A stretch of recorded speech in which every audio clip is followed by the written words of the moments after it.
Welcome to Alex and Annie, the Real Women of Vacation Rentals. I'm Alex. And I'm Annie. And I'm Michael. And we're here today from the top of the world at Ocean Reef and Panama City Beach. What a beautiful day, guys. Yeah, can't get any better than this. I mean, the winter, it's a little chilly. It's a little chilly. It's a little windy. The hair is going to get a little messy, but it's okay. Sorry, Michael, if your hair gets messy. But... No, it's fine. I don't have enough to mess up.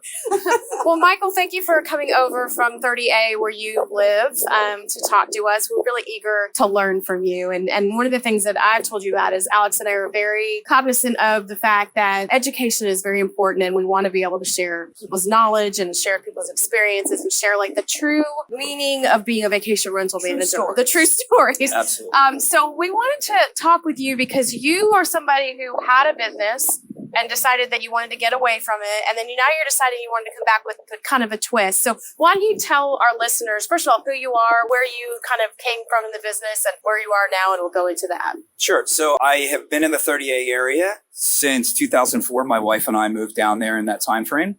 And I'm still located in that market. And that's the market that we launched a vacation rental company in 2013. And I don't know if you want me to go into that in detail or if you just want to ask questions. Hear a little more about it. Yeah. So we didn't know any better. We just assumed, if you're going to start a vacation rental company, of course you're going to sit down and do a business plan, go through the entire, just like you would any other business that you would launch. We had no idea so many people got into the business by accident or started with one or inherited. Next thing you know, they were in the business and then got good at it and then became a company. So we actually did the opposite. So we sought out a mentor who was somebody that worked on 30A for many years, both front of house and back of the house. They had a lot of knowledge. So they were our consultant. So in 2013, we started a vacation rental company, went to Verma in Nashville in 2013, and we had one property at that point. We had just gotten it under contract. And effectively from there, we just grew organically, slowly. But in that process of actually building and adding, that's when, after 18 months, my consultant called me and said, I haven't heard from you. What happened? I'm busy. I'm building my business now. I've got my business plan. I'm off to the races. And people know. I mean, once you've been in the trenches for a season, you learn a lot of the ropes. Other things will come up, and it's nice to have somebody to lean back on. But effectively, I had a small business that I had to run. Ironically, the way people are doing it now, where they're grabbing an Airbnb and they're doing it themselves, that was very much like how I started the business. So I did it very thoughtfully, knowing I couldn't afford a commercial space on 30A. I went through the entire idea of how can I do this remotely? Yep. I would still have boots on the ground, but I needed to do everything without an office. You were doing it remotely? 2013. Nobody did remote back then, so you were already ahead of time. We couldn't afford the commercial, but we wanted to be able to provide the vacation rental experience. Initially, it was for my wife's real estate clients only. Okay. So we were trying to figure out how to do that. So I had to think about all the things that everybody thinks about today, but we did have a company vehicle which people would see. So they thought we had commercial space. So we had a logoed vehicle. And a couple of times people would be like, I've seen all your people up and down 30A all day. All the people. And it was me going back and forth. Yeah. But anyway, as it grew and as the years went on, I was lucky enough to enter into a mastermind group, which allowed me to share more and more information. And that's really where I started to realize that so many of us are in the trenches. I was listening to other podcasts at the time, and I realized I was like, there's so much knowledge out there. It's just not getting shared. You guys have done a great job. I've listened pretty much from your first episode and everybody you've had on. And I even when I was out of the business, technically I've thirsted for more information. And I just see such a need for more learning for people that are just getting in, and for the ability for them to actually, just like I saw at the women's conference where there was mentorship groups going on. That's exactly what this industry really needs to grow. Yeah, we're very passionate about that aspect of it, the education and the mentorship. So tell us, you started out with one unit, you signed on with Streamline, I believe, with one unit, which must have completely blown their mind that you were ready, thinking that far ahead. How many units did you ultimately get to before you decided that you wanted to take a break and get out? So what happened was we got to 30 by about 2016. And then we were in that uncomfortable space where people would sell and then we'd have to get more and sell and get more. So ultimately we onboarded about 70 properties, but when we sold, we had 41. In that time frame, we actually lost one owner. So when I got with Brooke Fouts and Ventori, he was looking at the numbers and he was like, this can't be right. Nobody does Nobody has that kind of They're like, this is what we're going to put into your marketing. Like you guys, and all of our owners had always said the same thing. It's like, Mike on Debbie treat the property like it was their own. And that was when I started the company. I worked at Disney and I wanted to put that touch there. Yeah. And even with like Will from the Durham conference, his keynote was so good. Oh yeah. So- Yeah. So the unreasonable hospitality I had been doing just because of what I learned at Disney. So I didn't even know it. So I immediately was like, oh my God, Will is doing exactly what I used to do. And it just felt so good and so right because it was like, I didn't know that others were doing it to that capacity. We had 41 when we sold in June of 2022. I was exhausted. Yeah. And over the time frame of the last 18 months, I've thought a lot about all the different things that I should have done. But you're so busy in the trenches and time just keeps going forward. It's so hard to do a reset. So I've had time to think about what I would do differently moving forward if I was to start over again. And that's where I'm at now. And that's an interesting segue that we just talked about this before we hit play. In the trenches. What a great way to put it, right? Like you were working in the business, not on the business, like probably doing pretty well with it, but it's like you're grasping for air at the end of the day. We're going to be showcasing Michael's journey as he now launches this new business and doing, quarterly updates and just hearing how things are going literally in the trenches, because what you're doing, you're actually approaching it from a different perspective than before, right? You're looking at doing an investment-based approach where you're either purpose-built. Exactly. Homes. Yeah. Exactly. Very much like CJ Stam did in the North Georgia mountains. Yeah. It is a little bit different because I'm going to focus more on accessibility. Okay. So that it's not just for wheelchair, it's universal design. And Annie actually, one thing, LinkedIn, an amazing source for our business to connect with others. So I'm working with somebody that's going to help me design some of these homes that would be accessible to all. So it works for wheelchair, but it also works for just every day for everyone. So my clientele is not necessarily going to be a onesie, twosie owner. Yeah. It's going to be more like managing a hotel where it's an asset. And that's the difference, right? So it's really managing an asset. Yeah. So it's a little bit of a different mindset from that perspective. And CJ did an amazing job at Durham talking about how the owners actually give heart to the house. Yeah. And I took that to heart when he said it because I was like, wow, I never thought of it like that, where you really have to become as the asset manager, the one that puts some flavor into the house because the owner usually provides that. Yeah. Yeah. Attention property owners and hosts. If you want to keep those 5-star cleanliness ratings soaring and your guests smiling, listen up. Introducing Turno, your ultimate solution for simplifying and automating the entire cleaning management process. Say goodbye to the hassle and hello to high-quality, timely turnovers that guarantee those top-rated guest reviews. With Turno, you can automatically schedule, manage, and pay your short-term rental cleaners, ensuring a seamless and efficient operation. And here's the best part. Turno's Cleaner Marketplace boasts over 55,000 vetted short-term rental cleaning pros ready to elevate your property management game. Turno lets you manage cleaner performance with features like auto scheduling synced directly to your booking calendar, auto payments, photo checklists, problem reporting, and even inventory management. But that's not all. Keep your cleaner communications organized with centralized chat and photo sharing, all in one convenient place.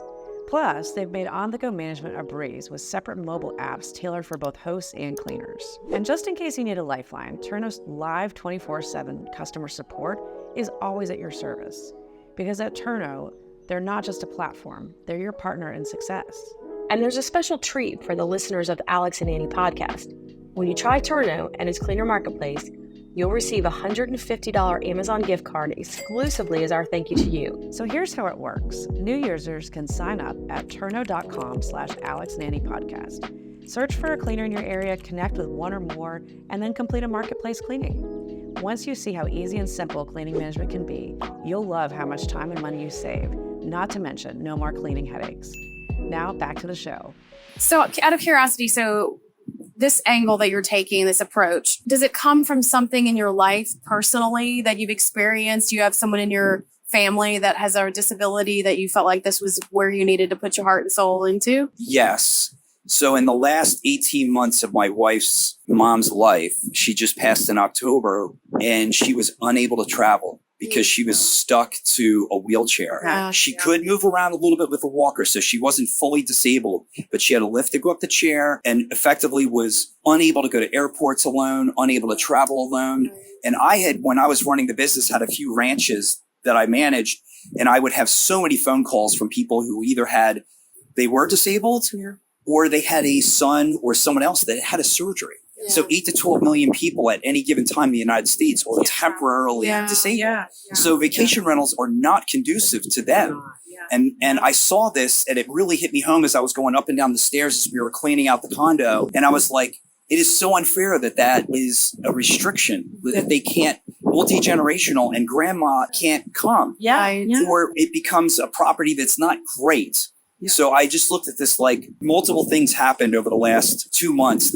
It's like life keeps putting the same problem in front of you. Right. And it's your mission to solve. And finally, I'm like, I can't ignore this. I'm being called to action on this. It got laid on your heart to take. You got to live the true life example of it. Yeah. So when that happens, it's just to give so much ammunition to your own mission. Exactly. So it's now I'm going to go from the business side of it. So because it has to be done from a business perspective to make a difference on enough people.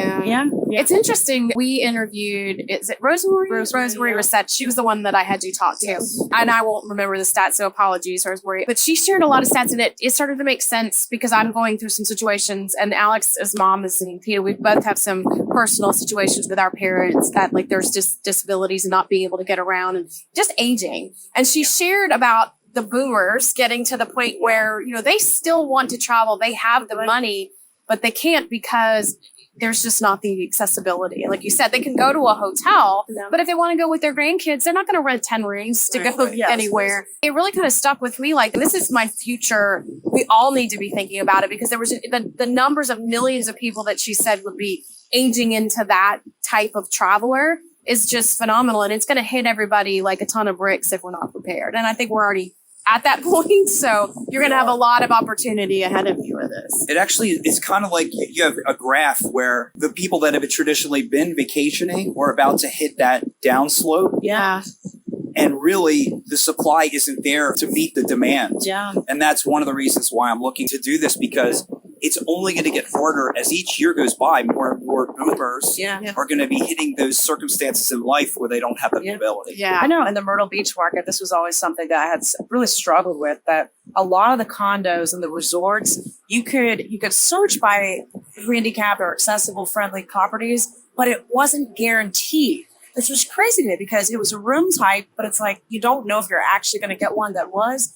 And that was such an issue for us. And it's like, if you book that, you should certainly get that accommodation. But I know for homeowners, that's something that I always recommended was, if you're redoing your unit, put some of these things in place, right? Like, have your units equipped with the wider doors, with the rails. The it's background. It's not going to take away from the aesthetics and the beauty of the condo. But what it will do, if you can truly say that you're an accessible condo, it will differentiate your property among the sea of sameness, because there's a lot of homes. I mean, 30A, Panama City, very similar to Destin, Myrtle Beach, Holly's Island. There's a lot of properties. What you can do to differentiate is going to be key, especially as we go into 2024 when things are more complicated.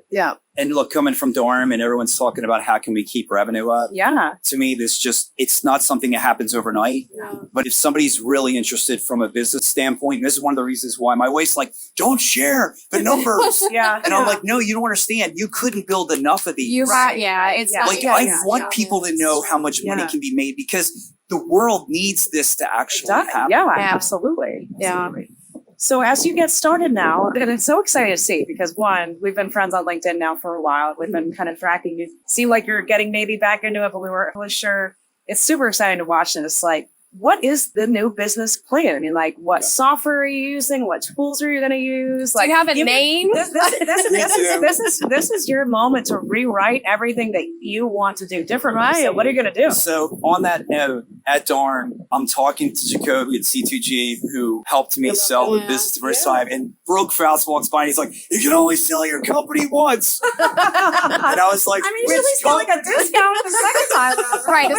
The second time around, it's a finder's fee. And then he's like, serial entrepreneur. I love it. But to your point, I have some ideas of what I'm going to do. I actually have been talking with Steve at Casago. So I have several things in play of like how I'm going to like look at the business model, how I can employ people and make it easier for them. I'm looking at other PMSs, so I haven't made that decision yet. Okay. I just last night locked down some URLs, but I have to go to Sunbiz and lock the LLC stuff down, so I can't go there yet. Yeah. But I have made those decisions. I'm pretty far along, and I'll share that with you, once I hit In the that. trenches, as we update. I love that. Yeah. I love that. Well, Michael, thank you so much for coming. Thank you for sharing. Thank you for invading your life and wanting to do this. I feel like Talk about breaking news. I mean, really. He posted yesterday, and literally Annie's like, group text, do you want to come be as a Turno and record you? Like, okay. It was even more because I was like, Why are it's they both almost here? 8 o'clock. Should I like wine? Yeah. I mean, definitely, for sure. definitely. If you've met us, yeah. But today we still wanted to. Yeah, but I think again, we've just made it our mission to try to share opportunities to educate and find opportunities to educate, I should say. So I think that it just hit me here's somebody who's literally starting, and here's an opportunity for us to say this is the proper way to do your business. And while yes, you're kind of an anomaly in that you did all the planning for your first business, because most of us all ended up by happenstance just where we were at the time. But there are ways to do the right things and get your business set up for success. And yes, maybe you want to sell it in 10 or 15 years. And even the business plan that you did with the first company, clearly, I mean, that worked out well. You're able to exit and you're in a good position. So having that business mindset and that business plan, I think a lot of people can just learn from that. Absolutely. It's just that it's getting back to the basics. So I will say this is that I actually want my exit on this one to be a slow exit and a conveyance to employees. Yeah. So I'm going to talk to Steve Trover.